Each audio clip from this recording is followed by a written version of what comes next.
Man, there's so many people like that they buy guns. Hey, I need a gun. I need to get a gun. Okay. I mean, like, go buy a guitar and then you'll be a concert guitarist. Like, doesn't work that Yeah. way, Yeah. guys. I'm Ryan Gresham, and this is Gun Talk Nation.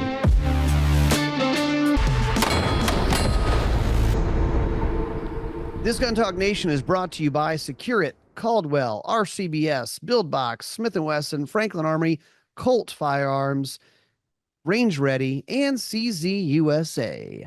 So welcome in to Gun Talk Nation. Today on the show, our good buddy, Mark Redl from Colt. Welcome in, man. Hey, Ryan, how have you been? Good?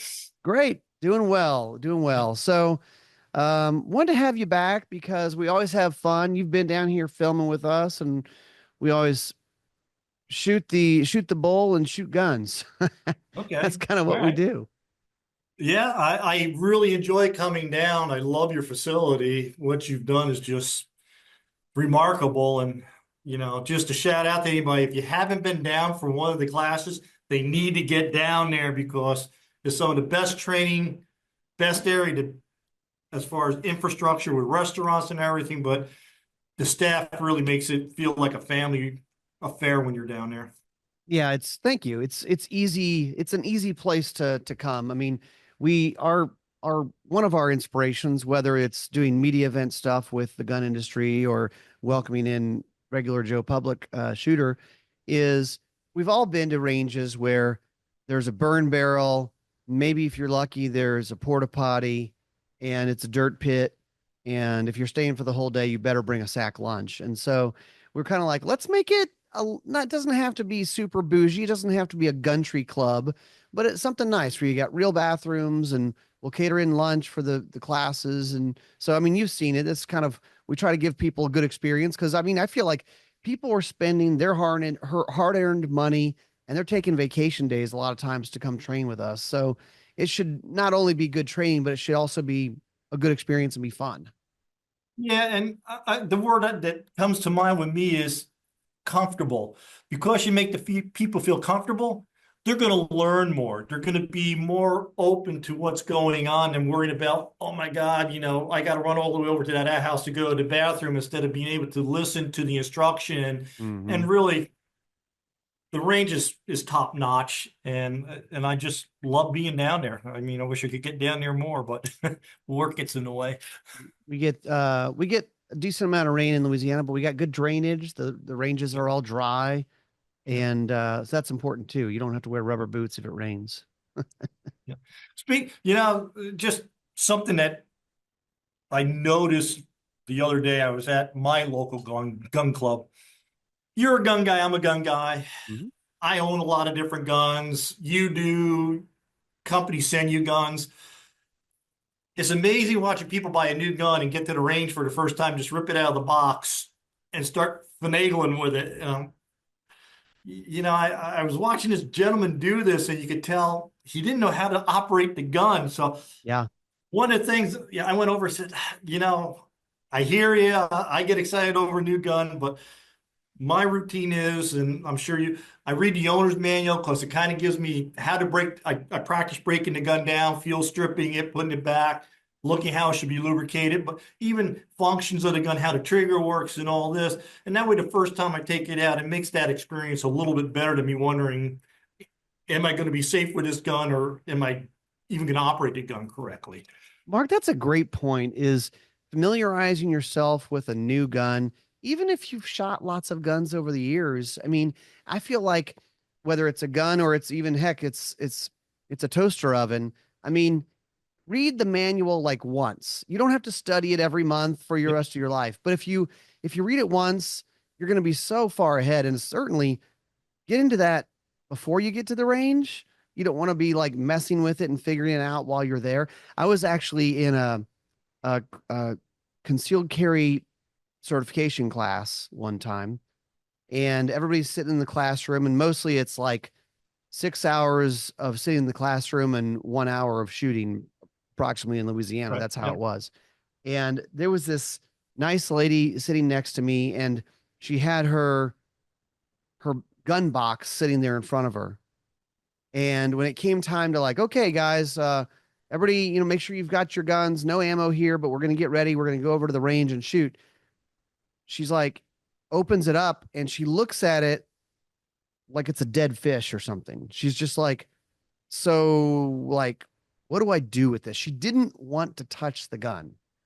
And it's like, oh man, she doesn't know how to remove the magazine. She doesn't know how to load the magazine. She certainly doesn't know how to load the gun. I'm going, man, there's so many people like that they buy guns. Hey, I need a gun. I need to get a gun. Okay.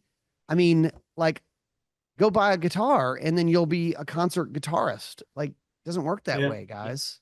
Well, and there's so many different guns because not one fills all my job requirements, whether it's everyday carry, hunting, clay bird shooting. So, and to be honest with you, there's times I got guns that I haven't used in quite a while that I got to kind of look at before I go back out to the range with it, just because I want to be safe. When you're fumbling with a gun is when accidents can happen. And it's all about keeping the people around you at the range comfortable too and feeling safe. And it's just something I noticed the other day. I said, man, if it just took another 10, 15 minutes before you went to the range, it makes a big difference.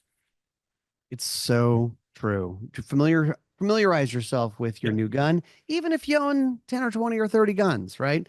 You know what? Let's do this. Let's take a quick break, and then we're going to talk about training. Best training, worst training, best tip you ever had. The new Smith & Wesson Bodyguard 2.0 bridges the gap between a gun that's easy to carry and one that's easy to shoot. Small and lightweight at only 9.8 ounces, but plenty of .380 auto with 10 and 12 round magazines. See the new Bodyguard at smith-wesson.com. We talk about Secure It because they make just really cool products, and we have a bunch of them here. We have the lockers, we have some of their agile safes, and when people come into Gun Talk headquarters, we often get that question of like, ooh, what's these? They're all stacked up, and it's like a cool wall of storage for your guns and your gear, but they do a good job of providing a lot of different options for storing your goods, gun walls, accessories, and you can kind of customize the configuration inside to really maximize the space for what you want it to work for. So you can learn more over at secureitgunstorage.com. Range Ready is where we run our classes, rangereadystudios.com. So go over there to check out the classes and events that we have going on. These things go fast.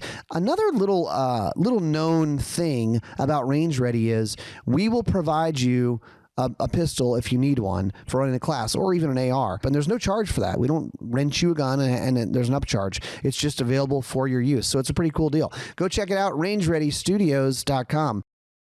Save on CZ firearms with the CZ Fall Rebate. Save on CZ firearms with the CZ Fall Rebate. Receive up to a $100 rebate on... Save on CZ firearms with the CZ Fall Rebate. Receive up to a $100 rebate on select CZ firearms from now through December 31st. Learn more about the CZ Fall Rebate at cz-usa.com. Colt revolvers stand the test of time, and they've added more to the lineup. The Colt Grizzly is a rugged .357 Magnum 6-shot revolver featuring stainless steel construction and adjustable sights. The Colt Kodiak is your ultimate companion for big game hunting or backcountry carry in .44 Magnum with a 4¼ ported barrel. See the Colt revolver line at colt.com. Mark, we kind of kicked off and we didn't exactly have a plan, but we started getting into talking about taking classes, getting training, learning your gun. And I think about the training, and it's hard for people because they say, well, what's good training? What's bad training? And one thing I would try to tell people is taking a 1 hour pistol course from, like, maybe you got it for free because it was where you bought the gun, they've got a range. Right. That's good. That's a start. I mean, it's kind of like, getting in the car with a driving ed instructor and he shows you how a car operates. It doesn't make you a good driver. It makes you understand how to put it in drive and where the gas pedal is, perhaps. But, I say that to start getting proficient and comfortable and safe with a gun, at a minimum, you're talking about one entire day of training, which is some classroom and a lot of range time, hopefully. Hopefully you're shooting 100, 200 rounds in a day, is kind of my benchmark for, okay, if you don't really know a lot or you haven't shot a lot of pistols, maybe you're a hunting guy. And you're like, yeah, I got a pistol for defensive stuff, but I don't really shoot pistols. Well, then you probably need to go take a course. And, how do you know if it's a good course or not? It's a little tricky. I mean, do you have any kind of benchmark? You've probably had good instruction and bad instruction, Mark. Yes. There's been those horrifying times where you feel unsafe in the class because the instructor has not, I won't even say control the class, but he's not operating at that professional safety level, I guess I Mm-hmm. want to call it, where cold range, hot range, all that. But I was very fortunate when I started shooting that the gun store that I bought my very first gun from were actually retired guys from special operations, actually Green Berets, and they were Mm-hmm. doing classes. And we all know Green Berets are instructors. So I got really good foundation instruction right from the beginning. So it was very hard for me after that to have people measure up to that group of people. The other person I can say that I'm sorry to say he's retired now is Ken Hackathorn. He was a Mm-hmm. fantastic instructor in my opinion. People always ask me, well, you're a competition shooter. Well, I got into competition shooting because I went to Gunsight, the John Farm, the Sada U, all the tactical ones. Competition was a way for me to kind of keep my skills up to beat by going into a situation where I didn't set it up in a drill or anything. Um, there's a lot of people hanging up shingles today saying that they're a Yeah. firearm instructor, and a lot of states are mandating. I live in New York State, of course, and they've mandated now an 18-hour class. And there's a lot of people out there, and you need to talk to people. If you know people that are, members of gun clubs, talk to them. But one of the best things that I think some people need to do is go to some of the local matches in your area. There's some really good gun handling there, and a lot of those people have, somebody came up to me, I could direct them as to what they should look for in a class. So don't be afraid to. Everybody in the gun culture is willing to help each other. I've never run into a problem where I mean, I can walk up to Rob Latham and he'll answer your question for you, one of the greatest in the world, or a Max Michelle. So don't be afraid to ask questions. We're always there to help people to get on the right track. But I That's also a agree good with point. you. I like to see an 8-hour class where you're shooting about 200 rounds, where you're loading the gun, unloading the gun, working that manipulation. Yep, I agree. Yeah, and you touched on it. I mean, first off, obviously it has to be run safely. You got to feel safe in the class. Um, that's kind of like that's the floor Yeah. of a good instructor. And then the other part I would kind of just try to offer people is I at least what I would prefer is someone who's a good communicator and a good teacher. The fact that a guy was in the Marines or was a police officer or did 3 tours in Iraq, it doesn't necessarily mean they're a good instructor or a good teacher because what we're talking about is teaching something. Mhm. So that's one of the most important things. And I think that actually there are a lot of probably very knowledgeable people. And then, separating the average from the above average would be, are they good instructors? Are they giving you some time? Um, Probably maybe a student to teacher ratio is important depending on the skill level of the class. I mean, I've heard people say, and I haven't encountered it here. And most of the places I've been have been really good. I mean, Gunsight does a nice job. SIG Academy does a really nice job. I think, Chris and our crew does an awesome job. But I've heard critiques and criticisms of some instructors where he just did drills. Like, hey, here's a drill. Okay, everybody go do the drill. Okay, here's another drill. Now everybody do the drill. And there's not a lot of personal instruction of like, am I doing the drill well? I mean, is there anything about my grip or my trigger press or sights or anything that I'm doing? It's just like, okay, you made the gun go off, 6 times. Good build drill. Okay, like, let's make sure that there's some instruction to be getting better because, yeah, if it's a whole day, by the end of the day, you should have noticed some improvement in your shooting? This summer I was at a gun site, and I go and I take classes yet, and I do like I took actually a 150 class, which is 3-day class. Mm-hmm. The instructor we had, and I think a good instructor does this, can look at what you're doing, give you a few tweaks, a few of this. It shows me he's watching what I'm doing and then explains to me, hey, try this. I think this will help you a little bit. If it doesn't, great, but at least he's there trying to point out, like you said, all right, you just shot a drill.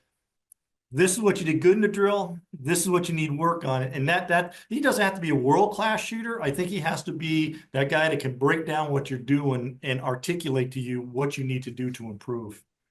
Well, and that's a good sign too, because obviously you're a great shooter. And sometimes instructors, they get a good shooter in the class and they're like, oh, he's good. I mean, I don't really have to worry about him. So the fact that he was like, hey, can I offer you some tips, some Yep. things I'm seeing? That's great. I mean, I feel the same way. It's like, and Chris will say that he likes to jump into classes when he can. He's like, sometimes guys are like, oh, it's Chris. He knows how to shoot. He's doing great over there. But it's like, no, I want you to tell me what I can improve on, what I need to work on. Well, and when you shoot a lot like we do, you get a little sloppy every once in a while. Some of the things you're doing, you need somebody to polish it back up again. It's funny. It all goes back to fundamentals. Shooting is all about fundamentals. And I can remember, Mm-hmm. like, I want to shoot faster. I want to, I want to do advanced training. All this. Advanced training is just the fact that I can do the fundamentals faster than you can. That's what Mm-hmm. advanced training is. And it all comes back to grip, the sights, trigger control. It's really a simple thing. It's just we screw it up in our mind all the time. Yeah, So, I mean, Sereno has a lot of, we call them Serenoisms, but one of his is, same idea, exact same yeah. message, Mark. And it's the way he puts it is when a football team loses a game, the coach is like, what does he say? We're going to get back to fundamentals. He's like, well, if the fundamentals were so important, why do we get away from them in the first place? No, we do. We What, do. We have so fun and, what you been we shooting do. lately, man? What you been shooting? What you been doing on the range? Actually, I hadn't been on the range in a little while. I had kind of a freak accident where I actually tore a retina in my dominant eye that I had to have fixed. And That's I got crazy. struck in the eye. I never saw Really? the item coming. So it was a wide open eye. Didn't think anything of it until that eye started going black. Whoa. So So you had to they have actually had to surgery? laser it back. And now I got probably about 80% back, still a little hazy, and it was my dominant eye. Well, here's something that's interesting. So I said, well, I want to train. Yeah, Well, the first few times I started drawing the gun, it would come right up in front of my dominant eye, and I couldn't see sights. I sure. literally couldn't see the gun. So Yeah. then I said, oh, well, if I carry a gun for self-defense, what am I going to do? So I started training where I would close my dominant eye and use my non-dominant Hmm. eye. And it was a whole nother training process for the last month and a half, really, what I've been doing. So I'm What was back that now. like? What was that To go. like? It's almost like shooting support hand all the time. A lot of people don't do it, but it isn't a bad skill to have. Hmm. Um, I really see that with the carry optics today. You can tell the people, all right, freestyle, they got it dialed in. Now all of a sudden go strong hand and support hand. They can't find the dot. Well, that should tell you something about a little bit of your training doctrine, what you should do. Do a little bit more strong hand and support hand training. So I'm a big guy about doing strong hand and support hand, mainly because family guy, had young kids, and like you, I'm going to want to keep track of where they are. I might only have one hand at the time if Hmm. I have to draw, maybe not engage, but have the confidence if I had to, I can. Yeah, that's a great point. And that's a lot of people deal with eye issues. Shooters deal with eye issues. You hear about older eyes, right? They're going into bifocals, and then um, I don't know if anybody listening has experienced this, but then you have to go find an eye doctor who's kind of a shooter who understands, or you have to explain it to your eye doctor of like, hey man, I roll my head forward a little bit and I need the bifocals on the top, or they'll take little sticky Yeah. bifocal things and put it on their shooting glasses. I actually went and my dominant eye is focused for my sights, perfect for my sights. My non-dominant eye is a 20/20 thing. So when I have my shooting glasses on, I can see all the targets and everything perfectly clear through my non-dominant eye. When I bring the gun up and I start shooting, of course, my dominant eye focuses on the sights and the targets get blurred, but we've always been told that let the target blur out a little bit, and that way I can tip my head and I still get around it. But yeah, Yeah. I can see that dot coming very soon in my lifetime. Hmm. But that makes it real easy having a dot on top of the gun. It's kind of a funny thing, I think in the last 5 to 10 years, having dots on pistols for a little while, it was like, oh, that's the young guy thing. The young guys are putting dots on pistols because they like the doodads and the electronics, Yep. and I don't know, it's what John Wick is doing or whatever. And but then it's like, wait a minute, if you're having a hard time picking up that front sight and getting a good focus, the dot is a good solution for you. Very much so. I've resisted it. I've shot a lot of dot in R&D testing. Um, because I shoot iron sights so much, I think if 10 yards and closer, I'm probably at the same speed as iron sights and dots. Where the dot really comes in is now 15, 20 yards. Yeah, Hmm. you see what these guys are doing with these dots today in USPSA and IDPA. It's just, you sit back and say, wow, five Yeah. years ago, we wouldn't be shooting like we're shooting today. It's amazing. I mean, look, there's a reason why it's faster, it's more accurate, and Yep. if you practice with it, you got to practice with it. And if you're an iron sight shooter, you got to train yourself to get used to that dot. But I will say, I think if you shot a lot of iron sights, you already have that presentation. It's just a matter of kind of fine tuning to find the dot, and Yep. you can get there pretty quickly.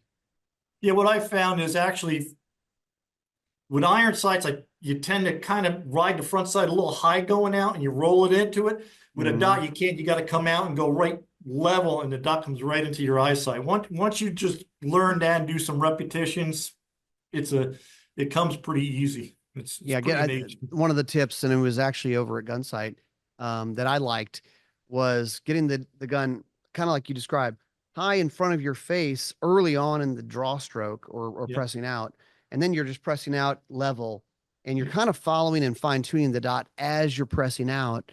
So you're finding the dot sooner. It's not bring the gun up and then wiggle the gun and your head to try to find it. It's get it real close, and then you're kind of finding the dot as you're pressing out. Right. You're driving a dot to the target in front of your eye. Yeah, yeah, Basically what that you're worked doing. really well. Yep. Um, hey, after this, let's talk about the latest from Colt. What you guys up to? Franklin Armory binary triggers just got an upgrade. The new AR Elite trigger. Of course, the binary firing system is a 3-position trigger. You can safe, you can fire it semi-auto, but in the 3rd position, it fires 1 round on pull and 1 round on release. Now, the new AR Elite trigger comes with premium features, including interchangeable trigger bows. So you can choose between a curved trigger or a straight flat face trigger. Also easy to install, straight, smooth trigger pull, 4.5 pounds plus or minus a half pound. Positive reset. So go check it out, franklinarmory.com. You know that Silencer Central makes it easy to buy silencers, but they also have their whole line of Banish suppressors, and the newest one is the Banish Speed K TI.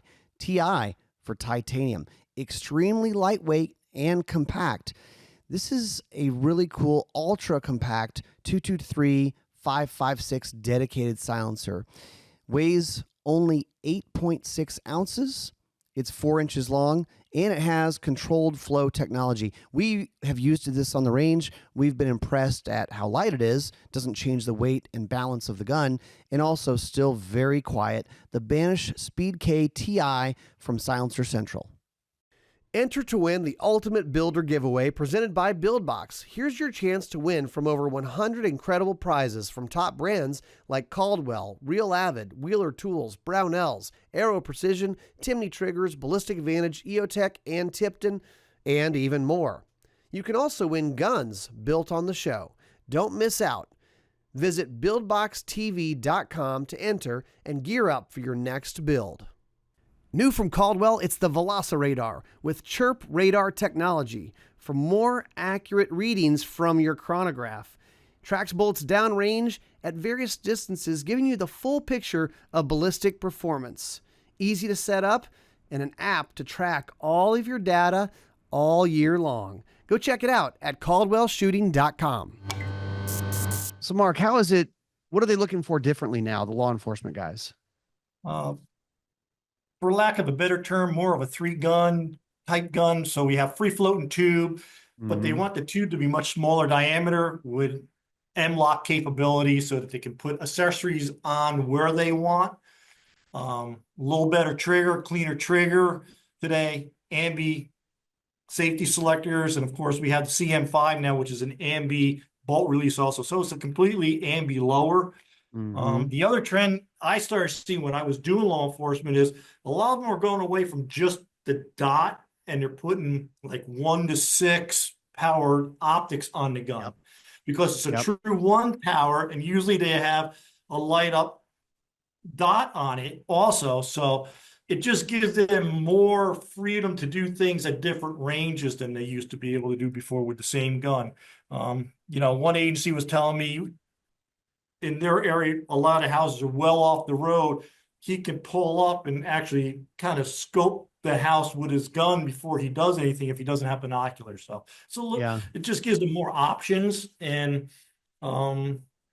it's a good trend to see that you're dealing with agencies now that are getting a lot more educated on guns and what they actually want, and talking to these guys. But you see it in competition too. A lot more law enforcement are shooting competition today to become more proficient with one of the tools of their trade.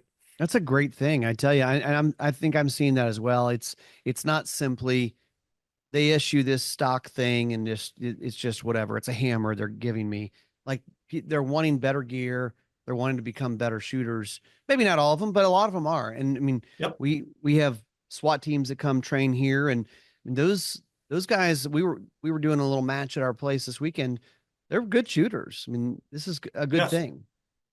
You were talking about the CBX, and I think that's a cool, still new gun that you guys brought out a couple years back that I think that probably a lot of people aren't aware of. It's kind of, you have all these big launches of like the Python and the Kodiak and the Grizzly, and the CBX is a bolt gun from Colt, which is new again. I mean, and I shot it out at a media event. I thought it was a great gun.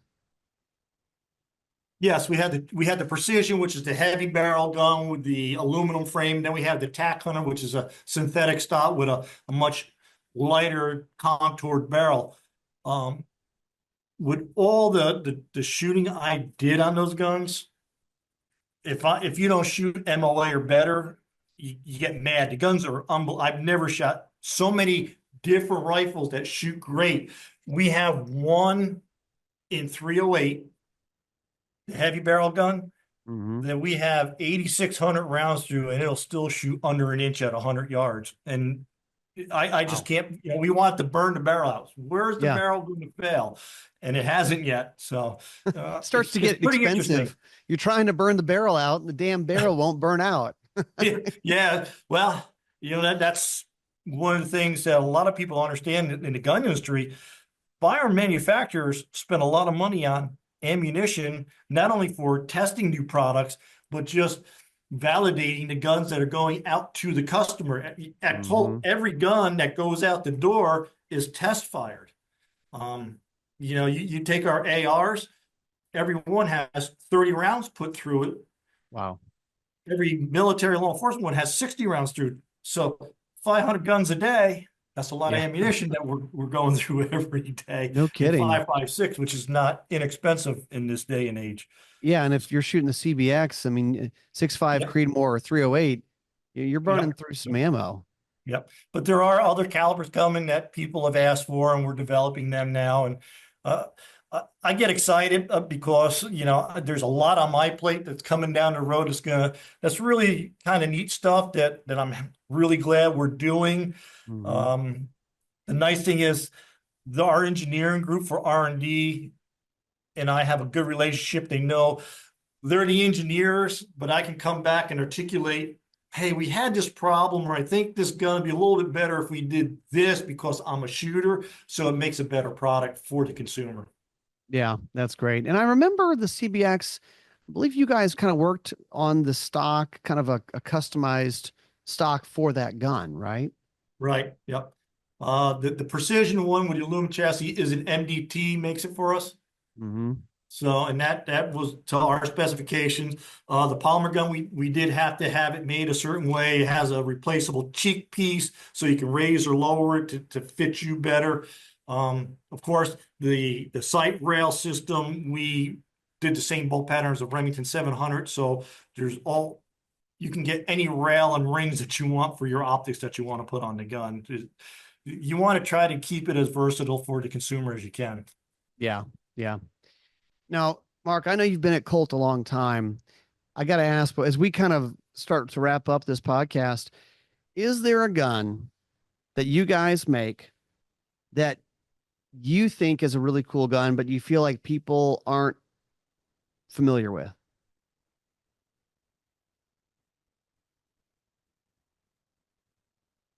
I think has been a resurgence of the 1911. Mm-hmm. Most people really like or buying 5-inch 1911s, whether and it's just not ours. That's the gun that so many people are buying, that 5-inch gun. I love a lightweight Commander. That is Oh, okay. gun that I just think is the best of everything. Just giving up 3/4 of an inch sight radius does not affect me out to 25 yards. The aluminum frame, it makes it lighter to carry without adding a lot of recoil from a real light gun. But that is my favorite gun, a lightweight Commander. I own a few of them, and that is what I carry as an everyday gun. Now, have you started shooting more 9mm 1911s, or are you still a 45 ACP guy? I would say this year, there's probably been more 9mm than ever, but it's probably still around a 60-40 split, 45 more than the 9. And when I shoot 9, I actually shoot a 147 grain bullet because it's less snappy than like a 115 or 124. Yeah. A 45 to me pushes it, recoil back at me, doesn't snap it back. And I try to get the same thing out of my 9mm to get more of a push than a snap back. But would you say that that's maybe a trick somebody could use if they're wanting? It's not maybe less recoil, but it's a softening of the recoil impulse to shoot heavier 9mm loads, like a 147. yeah, 147, they're subsonic. A lot of them are, which is like a 45. It's a subsonic no matter how you cut it. And it just gives me more of a push in that snap, snap, snap. Even in, with other manufacturers, guys that, with a lot of the polymer guns out, you talk to them and they practice a lot with a 147 grain bullet because it just doesn't snap the gun up and down. How it comes back, tracking the sights is so important to me. And, any shooter should really be able to track the sights. I think you and we had a discussion about that last time I was down here about what do you see when you shoot? And it's like, well, not the target. I'm watching the sight track and go right back down. And that's how you get accurate shots quickly. It's, the worst thing you can do is give a new shooter a gun that hurts them to shoot. And I see it a lot when first time ladies go in to buy a gun. The guy behind the counter is trying to sell them this nice little revolver because it's easy to carry. One of the hardest guns in the world to shoot accurately. Right. And I'll tell you that as a shooter. I tell people, try to get the largest gun you can carry concealed because they're so much easier to shoot. The guns run better. They feed better. Everything, you can manipulate them better because there's less spring to them because they're a bigger gun. So, if I had to tell somebody that, I would say, try to get a gun that is going to fit your lifestyle for one. And when I say that is, I used to tell people with a lot of classes I teach, if you can only go out and maybe shoot a box of ammo a month, maybe you should look at a revolver because you open it, put the rounds in, close it, double action trigger. If you can shoot that 50 rounds a week, now manipulating an autoloader becomes second nature and everything. Mm-hmm. And a lot of people ask me about dry firing. Well, most of my dry firing is manipulating my gun, reload, racking the slide, doing things like that. It's not always pressing the trigger. It's just that gun has to feel so natural in my hand when I pick it up and I do things that I'm doing it subconsciously. Yeah. Like we said, like the first time you drive a car, you'll learn how the car operates, but 10 years down the road, you can be doing a lot of things in your subconscious while you're driving. And that's really where you'd like to get when you're shooting a gun, whether that's for competition or defensive purposes. You don't want to have to think about, now I'm going to turn on the blinker. Now I'm going to change lanes. Like, you know, when the fertilizer is hitting the ventilator, you know, you have to be able to run the gun without thinking about it. And that kind of brings us back to training, doesn't it, Mark? Yeah. And what I said before, now another example is that here you are, you've been driving your car. Then we get in a rent-a-car and we're looking for all the levers as to what we want to do. Yeah, where is it's it? a new thing, and guns are the same way. A new platform needs a certain amount of time to learn it well. Yep, absolutely. Mark, always good to talk to you. Always good to see you, man. Same to you. I'll be down this year for sure. Awesome. Well, take care up there. And everybody, thanks for listening. Maybe consider getting some training. Doesn't have to be with us, but just seek it out somewhere, even if it's local to you. You'll enjoy yourself. You'll become safer. You'll become better at shooting. I promise. That's it for us. We'll see you next time on Gun Talk Nation.